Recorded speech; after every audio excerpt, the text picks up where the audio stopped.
টাঙ্গাইলের নির্বাচন কমিশনার মোহাম্মদ আলমগীর বলেছেন, যে কেন্দ্রে নির্বাচন হবে সেখানে যদি আইন শৃঙ্খলা পরিস্থিতির অবনতি ঘটে অথবা সুষ্ঠু নির্বাচনের পরিবেশ না থাকে, তাহলে সেখানে যে প্রিসাইডিং অফিসার আছেন তিনি নির্বাচন বন্ধ করতে পারবেন।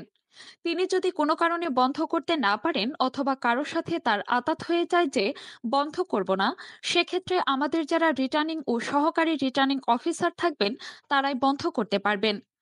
আর এমন যদি হয় উপজেলা নির্বাচনের কোনো আসনেই নির্বাচন সুষ্ঠু করা যাচ্ছে না, তাহলে পুরোটাই বন্ধ করে দিতে পারবেন নির্বাচন কমিশন। আজ বুধবার বিকেলে প্রথম ধাপে টাঙ্গাইল জেলার উপজেলা পরিষদ নির্বাচনে অংশগ্রহণকারী প্রার্থীদের সাথে মতবিনিময় সভায় তিনি এসব কথা বলেন। ইসি আরো বলেন, যদি কোনো প্রার্থী বা তার সমর্থক অন্য কোনো প্রার্থী বা সমর্থককে আক্রমণ করে, আগুন জ্বালিয়ে দেয় বা ব্যবসায় প্রতিষ্ঠান বাড়িঘর জ্বালিয়ে দেয়, যেগুলোকে ফৌজদারি অপরাধ বলে, সে বিষয়কে শাস্তি আরো কঠিন হবে। এক্ষেত্রে নির্বাচনী আচরণবিধি যথেষ্ট না, আরও নির্বাচনী আইন রয়েছে। সেই আইনের অধীনে ফৌজদারি যে অপরাধগুলো রয়েছে, সেক্ষেত্রে আমাদের অফিসার এবং পুলিশও মামলা করতে পারবে। আমাদের অনুমতির প্রয়োজন হবে না। এ নির্বাচনে আইন শৃঙ্খলা বাহিনী সবাই থাকবে, শুধু সেনাবাহিনী থাকবে না। সেনাবাহিনী শুধু জাতীয় নির্বাচনে রাখা হয়।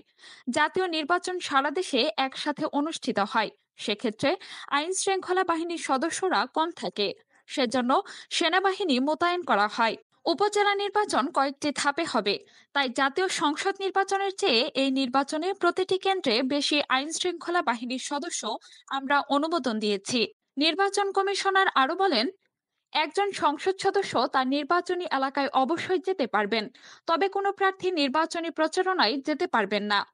ভোটের দিন ভোট কেন্দ্রে গিয়ে তার ভোট দিতে পারবেন, কিন্তু কোনো প্রার্থীকে সাথে নিয়ে যেতে পারবেন না। মতবিনিময় সভার সভাপতিত্ব করেন টাঙ্গাইলের জেলা প্রশাসক মোহাম্মদ কাইসারুল ইসলাম।